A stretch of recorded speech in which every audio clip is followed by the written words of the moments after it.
সৰু পৰিয়াল সুখী পৰিয়াল বুলি ক'বলৈহে ভাল, কিন্তু আচলতে তাৰ বিপৰীত হয়। ইচ্ছা নাথাকিলেও, গা বেয়া হ'লেও কিছুমান কাম আমি দায়িত্বৰ খাতিৰত কৰিবলগীয়া হয়। ঠিক তেনেকুৱা এই পৰ্দাখিনি কালি আমি আনিলোঁ। আচলতে গা বহুত বেয়া হৈ আছে এইকেইদিন মোৰ। তাৰ মাজতো যিহেতুকে ঘৰ লোৱা পাতিছোঁ, নিয়ম ভাগ কৰিম, তাৰ আগত এইখিনি কাম নকৰিলেও ভাল নালাগে, যিহেতু ইমানখিনি কৰা হৈছে। সেইবাবে পৰ্দাখিনি আনিলোঁ। আপোনালোকক দেখাই দিওঁ কেনেকুৱা দেখিছে বা মেটচ কৰিছেনে জনাবচোন। পৰ্দাখিনি একেবাৰে প্লেন পৰ্দা আনিছোঁ আৰু ঘৰটোৰ লগত অকণমান মিলাই পেলাই আনিব চেষ্টা কৰিছোঁ আৰু সেয়ে কালি ফেঞ্চি গৈছিলোঁ, তাত বহুকেইগৰাকী বাইদেউ লগ পালোঁ, খুব ভাল লাগিছে।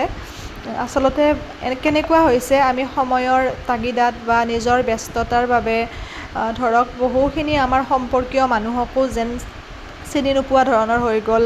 আগতে কাজ কৰ্ম এইবোৰত গৈছিল, মানুহবোৰ লগ পাইছিল, কিন্তু এতিয়া ব্যস্ততাৰ অজুহাতত বা ব্যস্ত সঁচাকৈয়ে সকলো।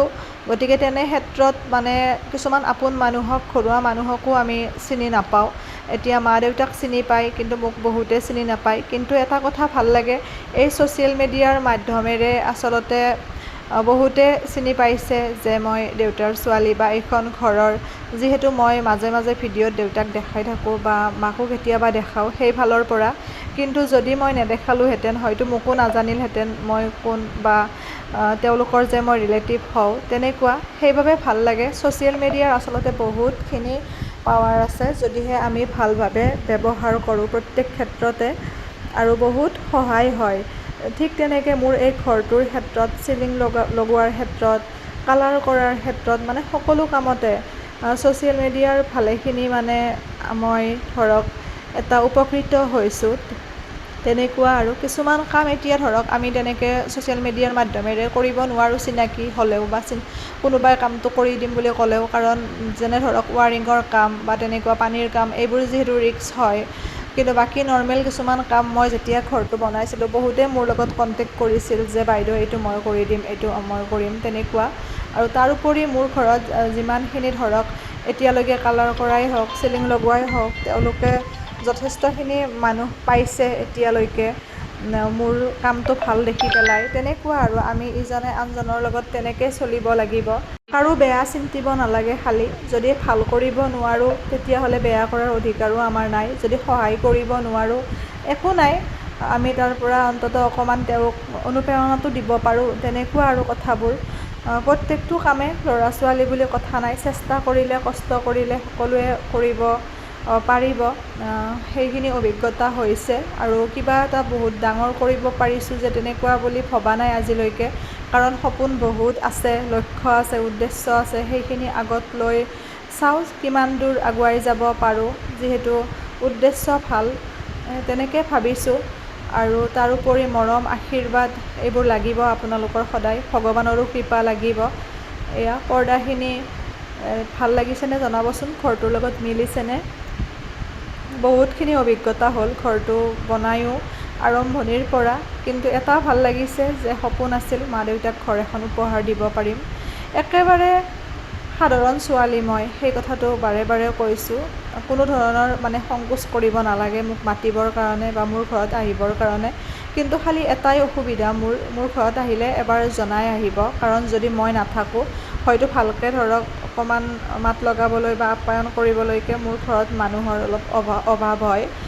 সেইকাৰণে মোক জনাই আহিলে সেইখিনি মোৰ ভাল লাগিব। কাৰণ ময়ো বিচাৰোঁ মোৰ অনুৰাগী এজনে ধৰক মোৰ ঘৰত আহি পেলাই ভাল পাওক বা তেনেকুৱা আৰু। কাৰণ মোৰ ঘৰত মা দেউতা আৰু মই তিনিজন। দেউতা থাকিলে কোনো কথা নাই, তেওঁ গোটেইখিনি ধুনীয়াকৈ মেনেজ কৰিব পাৰে। কিন্তু মাৰ যিহেতু অসুখ, তেওঁ অকণমান অসুবিধা হয়। এতিয়া মই থাকিলেতো কোনো কথাই নাই। এতিয়া আপোনালোক মোৰ পৰিয়াল যিহেতুকে, সেইবাবে গোটেইখিনি ক'ব পাৰোঁ কাৰণে খুলি কৈছোঁ। আৰু মনসা পূজাৰ কথা বহুতে সুধি আছিল। মনসা পূজা আগষ্টৰ 17 তাৰিখৰ পৰা। 17 তাৰিখে বেলবৰণ হয়। পাঁচদিনীয়া মনসা পূজা, বহুত ডাঙৰকৈ হয়, জাগ্ৰত মনসা পূজা। সেয়ে আৰু ঘৰ লোৱা পাতিছোঁ আমি 16 তাৰিখে। আশীৰ্বাদ কৰিব, কাৰণ একে বজাৰতে হৈ যাব। আমি এই মনসা পূজাখনৰ বাবে আচলতে বছৰৰ পৰা বছৰলৈকে ৰৈ থকাৰ দৰে হয়। এয়া গোটেইখিনি পৰ্দা লগোৱা হৈ গ'ল। এনেকৈ ৰাখিছোঁ এতিয়া। এইকেইটা আমাৰ আগতে অনা আছিল, এতিয়া অনা নাই। আৰু ফুলৰ টাব এইখিনি। ভাল লাগে ফুল, মই খুব ভাল পাওঁ। আকৌ লগাম সন্মুখৰ ফালে যিহেতু ঠাই আছে আমাৰ, গতিকে ফুল লগোৱা হ'ব। আৰু পৰ্দাখিনি মিলিছেনে জনাব। আৰু অনলাইন ক্লাছ আমি ছেপ্টেম্বৰত কৰিম, আগষ্টৰ বেটছ ইতিমধ্যে আৰম্ভ হৈছে। আৰু অফলাইন ক্লাছত যিসকলে আহিব বিচাৰে আহিব পাৰিব, খালি মনসা পূজাৰ পিছত, মানে 22 তাৰিখৰ পিছত আমি নতুন বেটছ আকৌ আৰম্ভ কৰিম অফলাইন ক্লাছৰ। এইকেইদিন পূজাৰ বাবে মই ক্লাছ কৰা নাই বা নকৰোঁ কেইদিনমান, যিহেতু আলহী অতিথিও আহিব। ইয়াতে আমি এইটো কালাৰে ব্যৱহাৰ কৰিছোঁ, এছ কালাৰে হয় এই পৰ্দাটো। আৰু বাকী নেক্সট ৰুমত আমি যিহেতু হোৱাইট ৰাখিছোঁ থিম ৰুমটোৰ, গতিকে তাত অকণমান আমি গল্ডেন কালাৰ টাইপৰ পৰ্দা ব্যৱহাৰ কৰিছোঁ। আপোনালোকক দেখাই আছোঁ, কেনেকুৱা দেখিছে জনাব, কাৰণ প্ৰত্যেকটো কাম আপোনালোকৰ লগত শ্বেয়াৰ কৰিছোঁ যিহেতুকে, সেইবাবে পৰ্দাখিনি লগোৱাখিনিও দেখালোঁ।